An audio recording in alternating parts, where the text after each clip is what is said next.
काय ग, आज इंद्राला खीर नाही आवडली तर नाराज होईल ग चिकू. पहिल्यांदा तिने किती प्रेमाने केली होती तिच्या दादासाठी खीर. ए राणी, तुला येते का ग खीर करायला? मला हा मग येते की. मग बनवशील? मी कसं करणार ना तुमच्या घरात. बरं राहू दे, मीच करते. नाही नाही, आज काय सरळ उभं राहता येणार नाही वाटतं. तुम्ही राहू द्या, बसा, मी करते खीर. करशील? हो करेल की. जमेल ना तुला? हो जमेल की.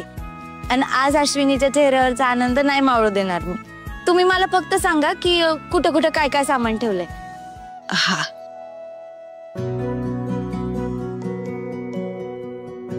ते बघ त्या तिथं समोर तूप आहे आणि ड्रायफ्रुट्स आहे. आणि अजून तुला काय हवं असेल ना तर ते बघ खाली ड्रॉवर मध्ये सगळ्या वस्तू समोरच आहेत.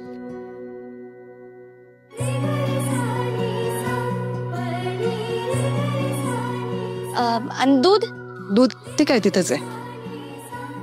राणी, नक्की जमेल ना बाळा तुला खीर? तुला माहितीये ना खीर कोण खाणार आहे? तुझे इंद्रा सर. आणि त्यांचा राग तर तुला माहितीच आहे. अहो जमल ना.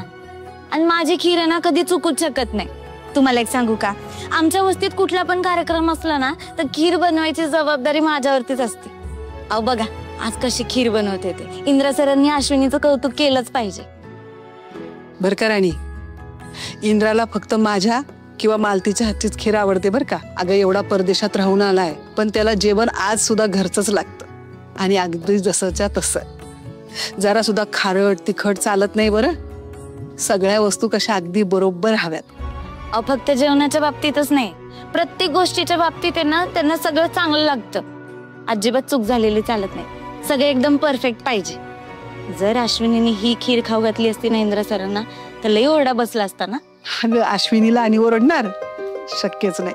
अगं तुला माहितीये का, आमच्या घरामध्ये सगळ्यांपेक्षा जास्त जीव त्याचाच आहे चिकूवर. खूप प्रेम करतो तिच्यावर. आणि तुला माहितीये का, तो किती जरी चिडलेला असला, किती जरी रागात असला आणि चिकू जर त्या संग बोलायला लागली तर त्याचा राग कुठल्या कुठं पळतो कळतच नाही. खूप जीव आहे ग त्याचा बहिणीवर. पण मला काय वाटतं, अहो त्यांचा स्वभाव रागीट नाहीच आहे. त्यांचं फक्त एवढंच आहे, चूक म्हणजे चूक आणि बरोबर म्हणजे बरोबर. आणि हा स्वभाव काय वाईट नाहीये. मग कशी हवी तुला सून? सून तीच कधी येते कुणास ठाऊक. आणि मुळात मनाजोगी सून मिळायला हवी ना.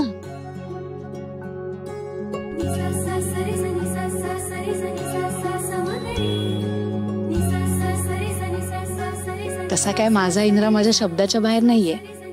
आणि मुळात ना माझ्याही काही सुनेकडनं फार अपेक्षा नाहीयेत. हा पण काही गोष्टी मात्र सुनेमध्ये असायलाच हव्या. सगळ्यात महत्वाची गोष्ट, तिने ना हे घर जोडून ठेवायला हवं.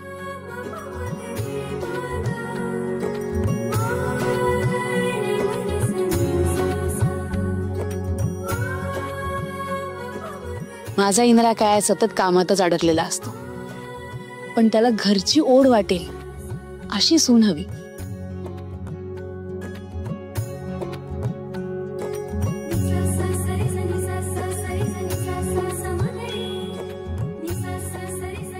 मुळात ना तिच्या हाताला चवच अशी असायला हवी ना की इंद्रा आपसुकच घरची वाट धरेल. ते म्हणतात ना, पुरुषाच्या मनाचा रस्ताच मुळे पोटातून जातो. हे मात्र खरं बोललीस बघ.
ही राणी काय करत असेल एवढ्या वेळ किचन मध्ये?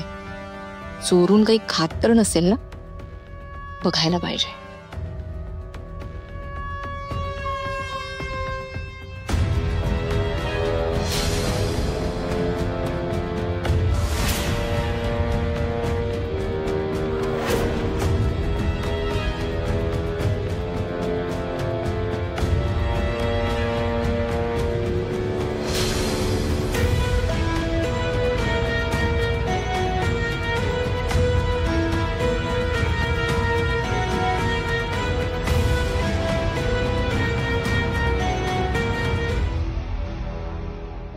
मॅडम झालं किचन साफ. हो मग आता काय बक्षीस देऊ का तुला? जा, राहिलेली कामं कर.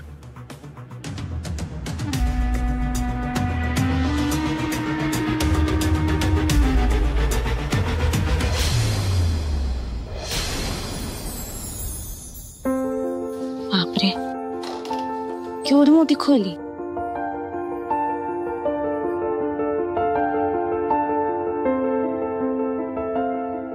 हा का आता ही इंदिरा सरांची रूम आहे होय?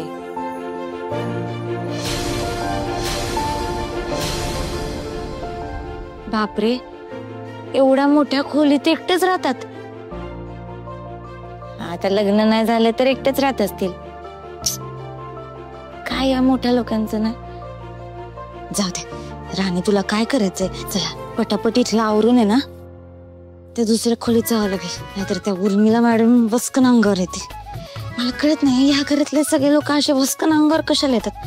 त्या मालती मॅडम तशाच, हा रत्ना काकी तशा गोड आहेत. अश्विनी तर छानच आहे, अजित दादा पण तसे चांगलेच आहे. विक्रम सरांचं काही कळत नाही बाबा मला. आणि राहिले आबा, आबा तर आपलेच आहे.